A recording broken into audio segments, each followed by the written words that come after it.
Peggy 12.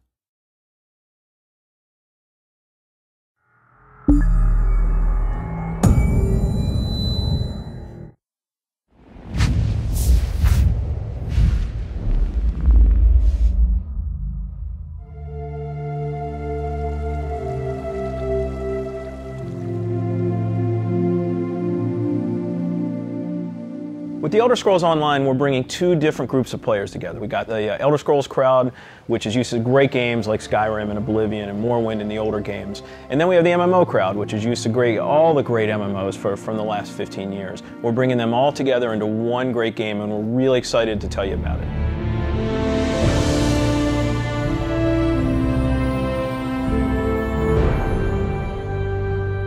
Elder Scrolls Online, everything you need to know about it is right in the name. It's Elder Scrolls, but it's online. And when the team set out, they wanted to create strategic real-time combat. We wanted to create a lot of world immersion. We wanted to create a landscape that was rewarded exploration. But all of that had to be brought together with really great social systems. So Elder Scrolls Online, it's set 1,000 years before Skyrim. And not only is it 1,000 years before Skyrim, but it draws on all the legends and everything that you've read about in the books that you find in Elder Scrolls games. So we've got 20 years of lore to draw upon. We made sure that Morrowind, Cyrodiil, and Skyrim feel like they do in Elder Scrolls 3, 4, and 5. The art style is right in line with those titles. Now you can explore all of Tamriel. You can return to places that you've seen before, and you can explore new places that you've never been.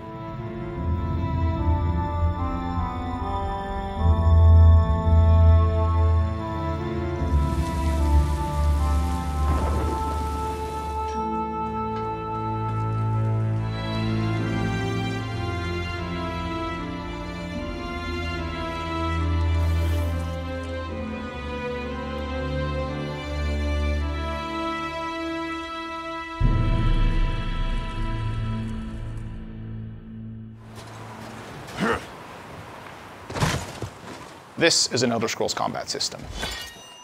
Moving your mouse will make you look around and aim your weapon. You can tap your left click to attack, hold it to power, hold your right click to block, and of course sprinting, crouching, and sneaking around play a role.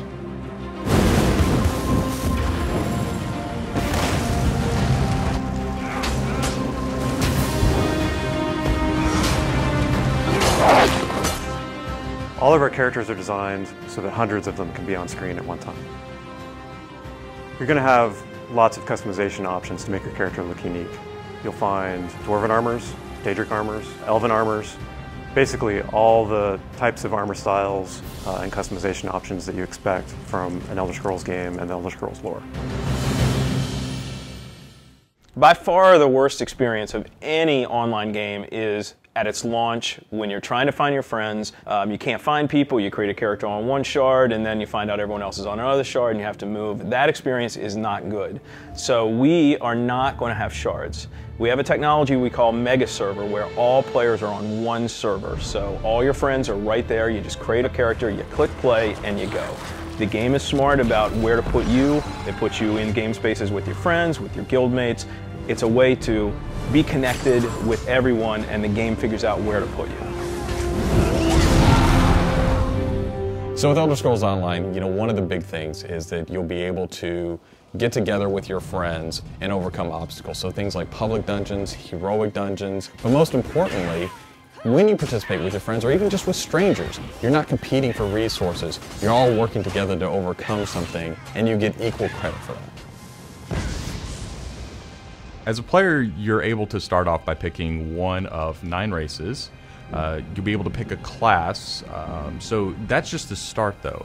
From there, all of the choices you make with quests, all of the choices you make in which abilities you choose, which weapons you use, which armor you use, really help make your character stand out in the world.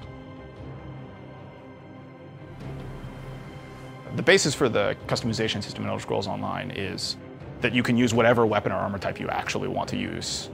You can play as a heavy armor character who's a tank, with bow, or you can play as a mage who uses a two-handed weapon, or you can play as a sneaky guy who runs around healing people. With the combination that you've selected out of what armor type you use, what weapon type you use, and what class you use, really creates a unique character experience for you. One of the things you're going to be able to do that's going to make you stand out is you have perks. For instance, perks allow you to become a werewolf or a vampire, or maybe even have special pets. But it's not just about that. There are other things like how you increase your stamina, how you increase your magic, or how you increase your health that really take you from your initial class choice, and it makes you stand out because you're saying, these are the things that are important to me. This is the way I want to play. This is the role I want to take in combat.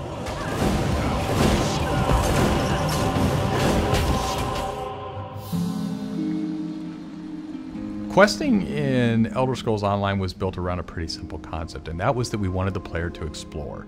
And we wanted, when the player explored, for them to be able to see something around a corner and say, oh, well, I was on this quest, but now I see something over there that's really interesting. And so they had this decision point of, you know, which thing do I do next? And that's really where we want the player to go. It's not what do I do next, it's which one of these things do I do next.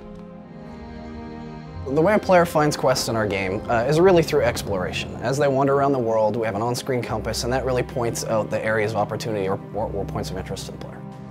When the player finds a point of interest in the world, this is really where all of our story content is.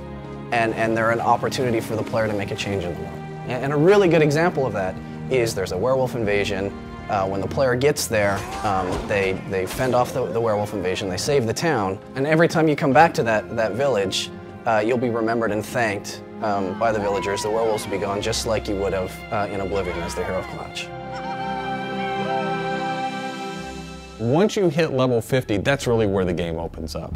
At this point, you're going into Cyrodiil to PvP, or you're deciding you want to go on a heroic raid with your guild and your friends, or maybe you might go into an adventure zone, which is our way of getting you into a zone where you can play solo, you can play with a small group, or you can play with a really large group to overcome obstacles.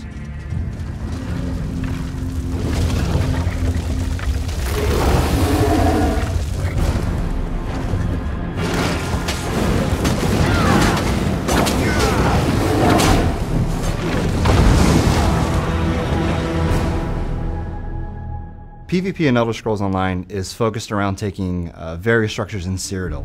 If you remember Cyrodiil from Oblivion, the space is very large, and that's a perfect setting for having three alliances fight each other. During this timeline, Imperial City is up for grabs, and there's no Emperor, so players are going to be fighting using trebuchets, catapults, all kinds of weaponry to take and hold keeps, structures, and resource fixtures around the keep to actually give the opportunity to crown one of themselves as an Emperor.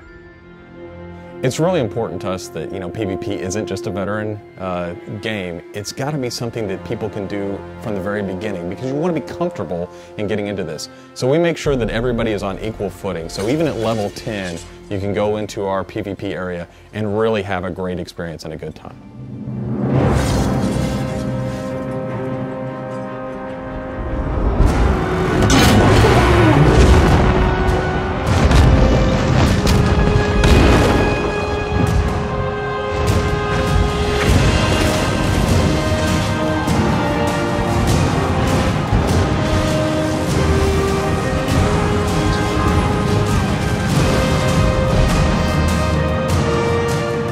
With a game the size of the Elder Scrolls Online, it's really hard to, in one demo, one presentation, one video, to list everything about the game. So what you've heard today are the basics. Over time, we're going to go into more depth in everything you've heard about today, and then all the other systems which we haven't talked about yet. All these elements are going to come together and make Elder Scrolls Online the next great online RPG.